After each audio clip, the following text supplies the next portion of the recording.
growing up that, that's what we hope we do with our music. But it's always amazing to meet somebody that says, your song changed my life or saved my life or something. It's a kind of, it's humbling. It's amazing that we get a sense of thing out there like that. So it's awesome. That's the best part about our job, really. Right? Questions, guys? Better than listening to my jokes, isn't it? I know, yeah.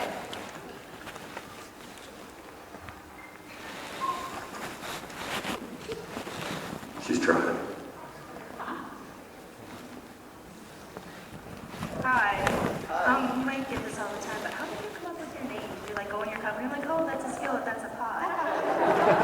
Yeah, I feel when people are like, oh, I need to know. Yeah, it's a really dumb story. Are you listening? He's answering. It's really dumb. No, when we first got together, there were several different bands in our city, and one of my friends said, hey, you should look at this guitar player from this other band. You guys can start a side project. I think you guys could work really good together. And they said, you can find a drummer for one of these other bands, and just do it totally on the side. And then it'd be like taking all these different ingredients out of different bands and throwing it in a big skillet. Making up something new. And then somebody said, hey, that'd be funny. Call it Skillet. And we were like, yeah. And I didn't think it'd be, I didn't think it'd be something I would be doing for very long. So, nice to be wrong. But had I known, I definitely would have put more thought into the name. Just taking the S off. Kill it. That'd be wicked, wouldn't it?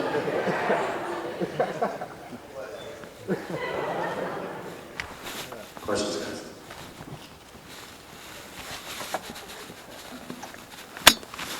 Okay, being a secular and kind of Christian band at the same time, going to different concerts and touring with different bands, how have you guys changed the atmosphere when you tour with secular band compared to Christian band now?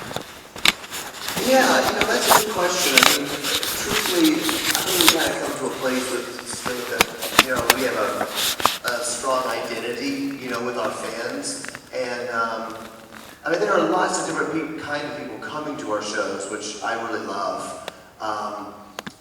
So I think what I'm getting at is that these days we don't really change much. Skillet's just kind of who we are, whether we're playing, we're on tour with Toby Mac, or whether we're on tour with, Papa Roach or whatever. And we just kind of be ourselves. I think these days people are kind of expecting that as well, because they know that we are strong about what we believe and that sort of thing. And in the end, with whatever band we're with, it's about the music, And so, it's a really good question. We used to stress out a little bit about it, what do you say at a certain show, and of course, it also changes, of course, if you're an opening band for anybody, whether that's a Christian artist or a secular artist. Nobody cares what you say. Exactly. Nobody wants you to talk at all. Get off the stage. Shut up, we're not here to see you. When's Van Halen coming on? At that point, nobody wants you to say things. It might be a little inappropriate, but I think you just got to kind of know your place. But the great thing about doing, I think, what we do is feeling called to have a message in our music, but it's a message, in our lifestyle as well. And I think people's ideas of what Christian music has changed so much. There's a lot of semantics involved with it. Christian music, when I was growing up, was very, what I call Jesus-y. It was Jesus all the time. Christian music now is a little less like that.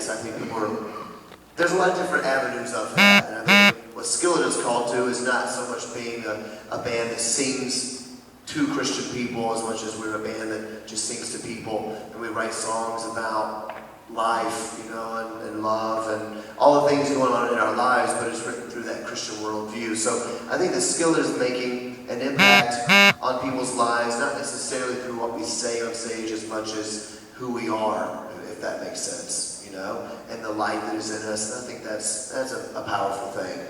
That's a little bit more like the Bono model than it would be maybe an old school, Christian music model. which I also like also, it's just not what we feel called to do. That's a good question with a long answer, sorry. Next question, guys.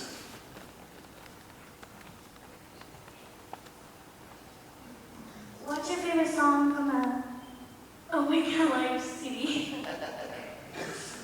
Are you ready to rock, girl? I can tell you are. You're ready to have fun, aren't you? She's got her t-shirt on.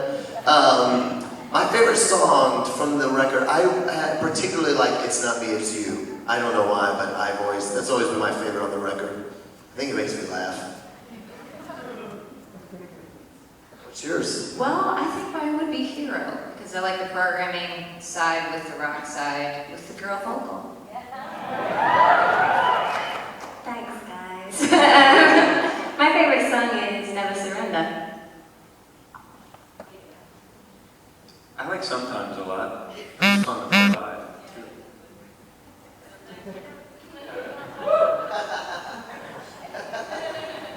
Next question, guys.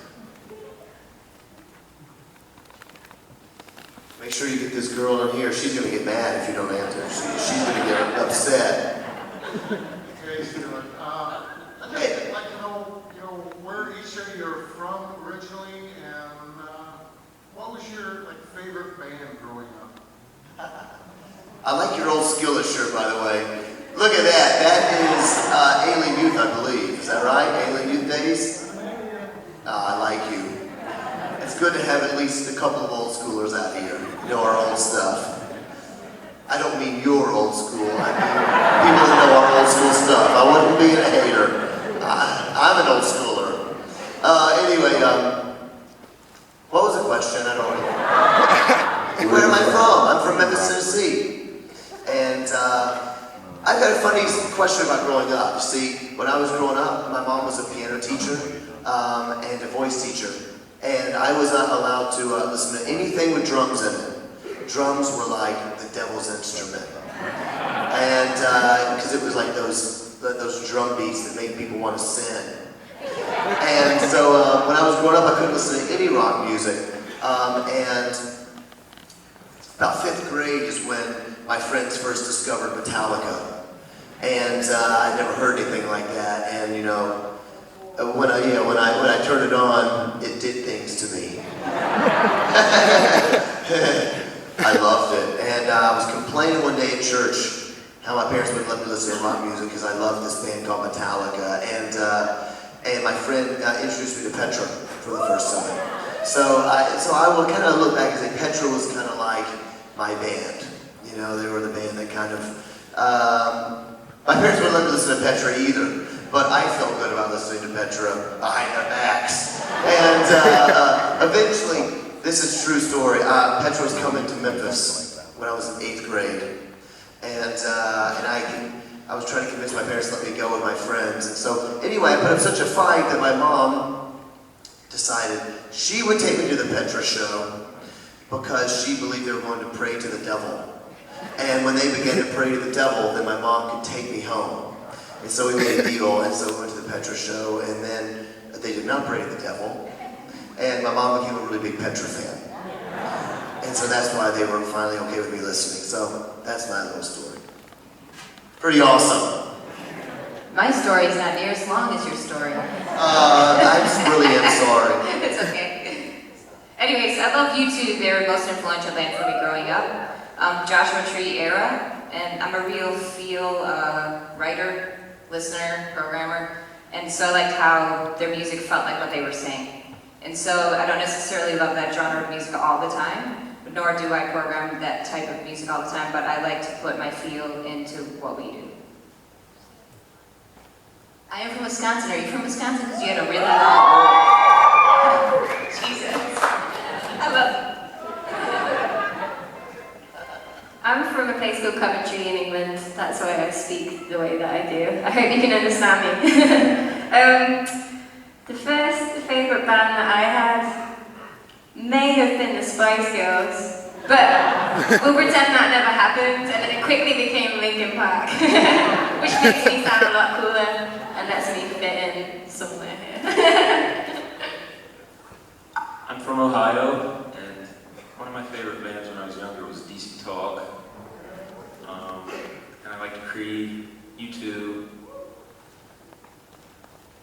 he said favorite band. Okay, you can list as many as you want, man.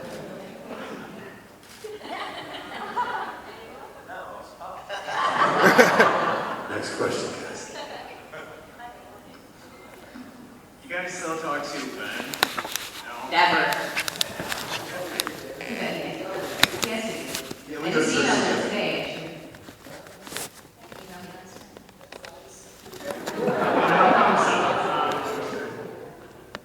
And how come it's not on the poster? Oh, because, Well, if you want to pay for a new photo shoot. yeah, we haven't paid for a new photo shoot. Because I'm cheap, is that what you want to know? That just seems, you know. Oh, yeah? I get that iPod out, we'll take one now. We need him to lose a little more weight before. Yeah, but he's gonna get skinnier before we can be on it. Look at this guy. We're gonna put some meat on him before the rest of this tour is done. It was a joke. I saw you guys at Night Fest, and I wasn't really familiar with a lot of your music before then, but then I became a big fan afterwards. And there was one song where you were talking about you were encouraging people that were having thoughts of suicide and that sort of thing. I looked at that as being my favorite. But I didn't really hear everything about that story, and so after I got the CD, I was trying to find out what song it was, and I couldn't really figure out which song it was you guys were talking about. That's my first question. The second question is, how would you encourage young people in their walk with the Lord today? How do you guys as a band, being on the road and all that kind of thing, keep that level of intimacy on a personal level, you know, with your own walk with the Lord, being that you're so busy and stuff like that? A lot of us are on rock stars or tour stuff, but you know, everybody's got their schedules. How do you keep it real on the inside? How do you encourage young people in that sense? Yeah. Well, the first part, that song is called The Last Night, and that is on our last record. Yeah, that's right. And I'm glad you listened over and over. You're a good man for that. Anyway, that record is called Comatose. And then we'll be selling that out of the merchandise every night. Gotta get a new photo shoot. Anyway, second question, you know, about encouraging young people. You know, one of the things I think is pretty evident now in today's culture that was evident when I was growing up, but not as much, is that young people, I think in general, don't want to be fake. You know, they don't want to do something just because their parents do it. You know what I mean? Like, sit down when you eat, son. Why? They want to know why. You know, whereas when I was growing up, maybe you do it because you're just scared of that woman. And so, you know, I think kids today, I think they don't want to just go to church and go through the motions and act like they're a Christian when they're really not. There's just no point to that. And which I agree as well. There really is not a point to that. So I think that it has to be real on the inside. And that's something that, you know, we try to teach our kids is that if they're young, they're 9 and 6, but if they want to have a relationship with God, it's something they need to experience for themselves, and not something they have to fake, you know. So I always tell people that that's what it's like on the road, because a lot of Christian people don't have a relationship with God, but they go to church all the time, and they don't ever read their Bible, but they're there on Sunday morning and Wednesday night, and it makes them feel good for the rest of the week. And then if you're on a situation like this on the road, you never are at church. You never feel good. I said you never feel good, but you're basically forced to either have a relationship with God on your own, or to not have a relationship with God. So that's the good side about this, is that it causes you to be real with yourself and think, is this something that I really want to give my life to? Because I don't want to just go through the motions. There's just no point in it, you know. So that's what we do.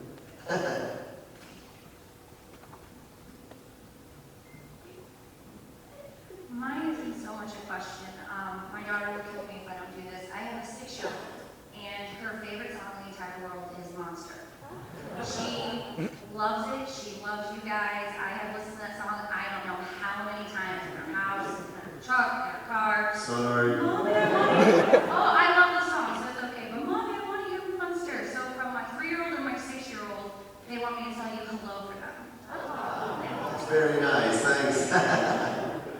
I never expected kids to like that song. I just can't believe it. I meet little kids all the time who want to hear Monster. That's funny to me. Yeah, and respect.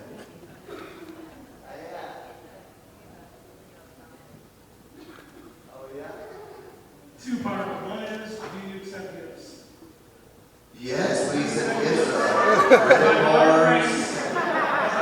Skillet junkie. All right. Skillet.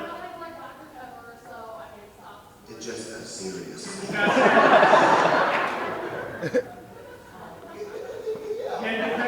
What are you laughing about? You were soda.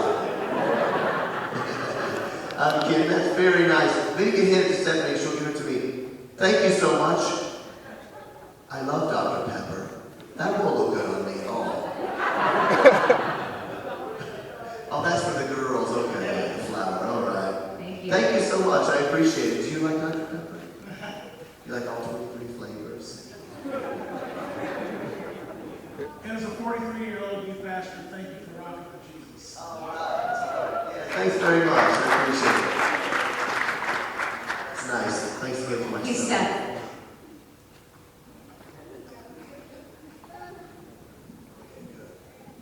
Persistence pays off. You might remember maybe a couple weeks ago we did a show in South Carolina. Yeah. Yeah, my sister was at that one, and she's might be under the opinion that they rocked harder than what we could tonight.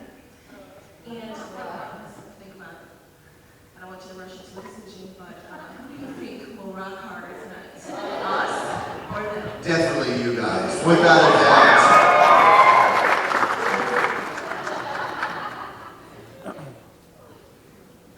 Who's your guys' favorite band that you ever like shared the stage with, either opening for or having someone open for you?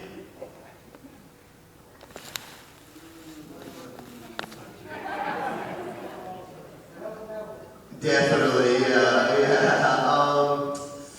We play with so many awesome bands. I just don't even know. I definitely could not put it down to one. We did tour with Toby Mac last year twice, and it was a real amazing tour. You know, it was big, it was arenas and stuff, and it was a special tour. We toured with so many awesome bands. I can't say. I'm gonna say Flyleaf, but Flyleaf is awesome. because I'm friends with Lacey probably. Though I think they're awesome. Yeah, I'm gonna say Flyleaf. I think my favorite was Papa Roach. I just couldn't believe that I played before them, and then they came on stage after, and I was just like, oh my goodness! I remember listening to this at school, and I'm just geeking out. That was really surreal and really, really cool. I think for me, go ahead and laugh, was probably Alter Bridge. I like their guitar player a lot, so I got to meet him this summer.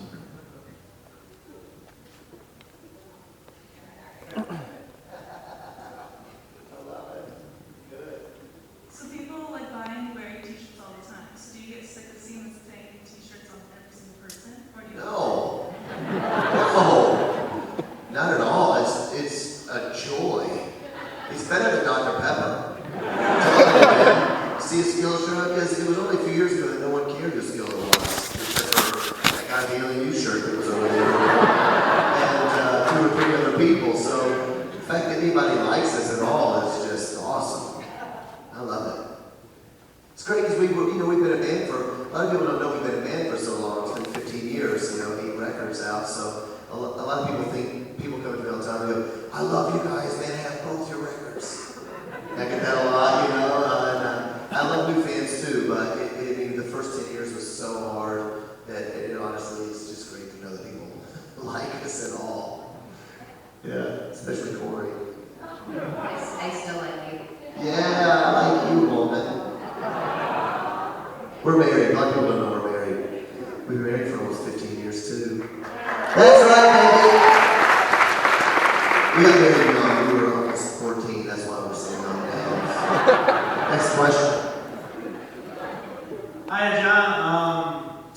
I'm not sure if any other band had asked this already in this location, but are you guys ever going to cover your old stuff from like the first 4 albums? There's so many new members, we have to cover our old stuff. I don't really know. A couple of years ago, just to prove my last point with this nice person, we were doing a tour, and I thought it would be really clever to play songs from every record.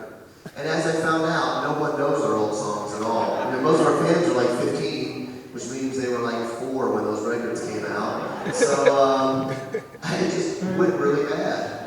And apparently people hated them, so I just quit playing them. But maybe someday, you never know.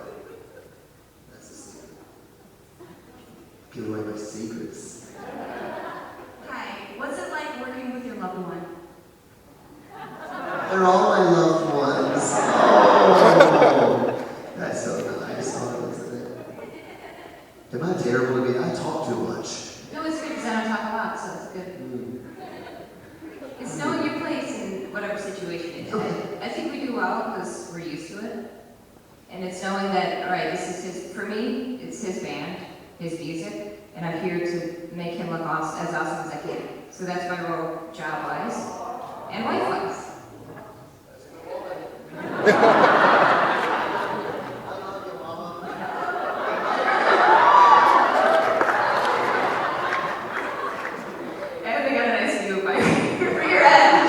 Cry. I got a start on. You're so light. Anyway. It's awesome, right? I mean, we've been doing it since we've been married. Yeah. And not before we got married. No. Right after we got married. Thank you. I was the course. Anyhow, but we have been on tour.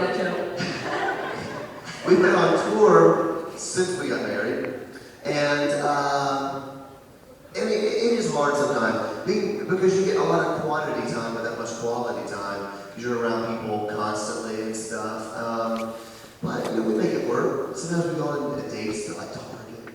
Yeah, or the grocery store. You'll be like, we're on the road, there's something to do, you want to go to the grocery store? Yeah, we'll go for an hour, and I'll buy cookies, you'll buy nasty like stuff, like vegetables. And we'll get a Dr. Pepper, and it's just like a date. So that's what you have to do on the road. We have 2 kids as well. They're here. Yeah, a girl and a boy. My girl's 9 and my son is 6.